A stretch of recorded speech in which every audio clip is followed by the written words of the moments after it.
Welcome to the Freedom Capital Management Strategies Quarterly Market Review and Outlook. I'm Brian Zabora, Investment Director. I'm here with Pete Murphy, Chief Investment Officer. We saw in the third quarter equity markets finished at or near all-time highs. The S&P was up 5.9% for the quarter, 22% for the year as equity markets extended gains from earlier in the year. What we saw was this brief pullback in August as there was some concerns about growth, especially unemployment, and as well as the Japanese yen carry trade unwound. However, this proved short-lived as economic data proved to be more resilient and the Fed cut rates. Pete, what stood out to you in the quarter? Thank you, Brian, and thank you all for joining us today. It was an interesting quarter in financial markets, and it was again another strong one for equity markets. But what was notable this time was the character of the gain in equity markets. Last quarter when we spoke to you, we talked about the stock market being very narrow, meaning there was a small number of very large technology companies that drove stock market indices higher, while the vast majority of stocks actually struggled in the second quarter of the year. In the third quarter, this reversed, and the exact opposite happened. We saw the strongest performance in segments of the market that were outside of these large cap US technology companies. We saw the strongest gains in small cap stocks. We saw strong gains in international markets, both developed and emerging. We saw stronger gains in value-oriented stocks. We saw stronger gains in an equal-weighted version of the S&P 500 relative to the traditional capitalization-weighted version of the S&P 500. All of this speaks to a significant broadening of participation in the gains of equity markets, which from an investor perspective is a very bullish signal and something that suggests that these gains could in fact continue as we enter the final quarter of the year. The other notable development as it relates to stock markets are the really strong gains we saw in international markets that I referenced a few moments ago. And the notable event around this was the Chinese government announced a significant package of monetary and fiscal stimulus measures late in the quarter that really turbocharged emerging market equities and also broader international equities. And that was really a notable driver of these strong outsized gains we saw overseas. Yeah, it's a great recap of equity markets. How did bond markets fare in the quarter?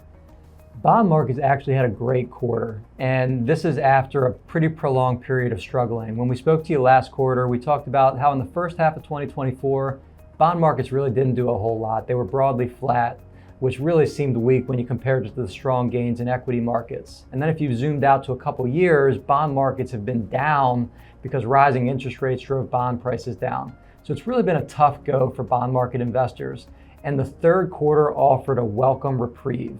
Bond markets were broadly positive in the quarter and significantly so. The benchmark Bloomberg US Aggregate Bond Index was up north of 5% on the quarter, which is an exceptional gain for bonds in 1 quarter of a year. And when we look at that and dive further into it, it was driven by the market shift in interest rates. So we've been talking about for the last couple of years how rising interest rates have been negatively impacting bond prices. Well, we finally experienced a pretty marked decline in interest rates over the past 3 months of the year. And with that, bond prices increased quite a bit. And those declining interest rates were largely driven by expectations for the Federal Reserve to finally begin cutting interest rates after the significant cycle of raising them over the last couple of years. And the Fed delivered, and they delivered in a meaningful way in September when they cut the federal funds rate by 0.5 percentage point or 50 basis points. That was an outsized cut, and more importantly, the Fed signaled to the market that there's more to come, and they expect to continue cutting interest rates. And with that, lower interest rates and expectations of continued decreases in interest rates really sent bond prices higher in the quarter and have set them on a path for hopefully seeing gains going forward. Pete, we've seen both equity and bond markets exceptionally strong. We've seen the economy resilient. We've seen inflation waning. Do you think the Fed has achieved the elusive soft landing? Great question, Brian, and it's a question that's on the mind of a lot of investors today.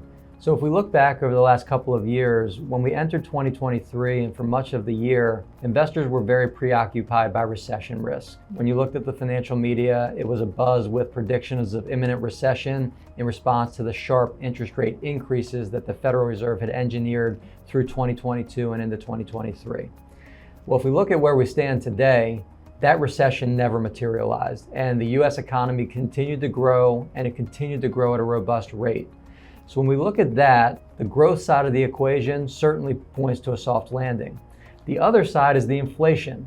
And so we saw a significant surge in inflation, which we're all aware of in 2021 through 2022. But we've seen that inflationary pressure abate meaningfully over the last year and a half. And the rate of inflation has decelerated to a point where it's very close to the Federal Reserve's 2% target. So when you look at that combination of continued strong growth with inflation getting back under control, it certainly appears that the Fed has engineered, at least for the time being, that elusive soft landing. Pete, are there some risks that you're monitoring that may result in the soft landing not being achieved?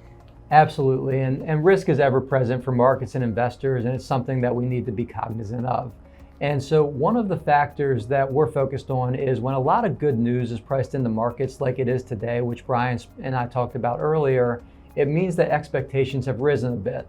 So what could go wrong is something that we're always asking ourselves, and what do we need to be mindful of that could go wrong? And for us, there's really three key topics that we're focused on going forward to see if there are some unexpected risks on the horizon. The first is US economic growth. I spoke of that as being a point of strength currently, and it absolutely is today. That said, what's most important for investors is where economic growth is headed. And while most signs point to strength today, there are a few that are signaling that things may be slowing down a little bit going forward. And the most notable of them is the labor market. The labor market, we've seen the unemployment rate begin to rise modestly, although from very low levels. We've also seen the number of job openings decline, albeit from very high levels. So what this is signaling to us is that the job market may be softening a little bit. It's not the end of the world. We're not seeing broad-based layoffs and any of those types of risks today. But if the job market slows, that could lead to some slower economic growth going forward. The second potential risk we're focused on is inflation. I spoke about a few moments ago that the Fed has really engineered a significant deceleration in inflation through their interest rate policy, and we're seeing inflation at much more healthy levels today. That said, we recently went through the bout of a surge in inflation within the last couple of years, and there's still some lingering scars from that are likely filtering their way through the economy. So if we do see an unexpected increase in inflationary pressures again, that would likely prove highly disruptive to markets and would also significantly impact the Fed's plans for cutting interest rates because they would have to refocus on battling inflation again. So inflation remains something we're mindful of. And then finally is the ever-present geopolitical risk. And there's just some current and upcoming events that are notable and important from a geopolitical standpoint. The first is the expanding war in the Middle East and the uncertainty surrounding that. And the second is the upcoming US presidential election and the uncertainty surrounding it. So both of those introduce increased levels of uncertainty for markets and for investors. And when you couple that with equity markets that are trading at historically expensive valuation, it means that the margin for error is not that great, and some outsized uncertainty to the downside could negatively impact financial markets. Pete, there's a great perspectives. Is there anything you'd like to leave investors with how to navigate the current market environment? Absolutely. So when we look at investing, we always take a long-term approach. And there's really three core things we encourage investors to focus on. The first is to stay disciplined and to focus on your long-term plan. I spoke earlier about how difficult it is to predict what's to come with markets. We talked about there were expectations of recession in 2023. They never materialized. The stock market had an excellent run in 2023 through 2024.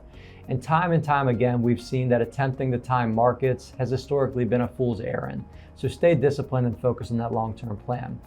Second, diversification is important, and it's the most powerful risk management tool you have in your investment portfolio.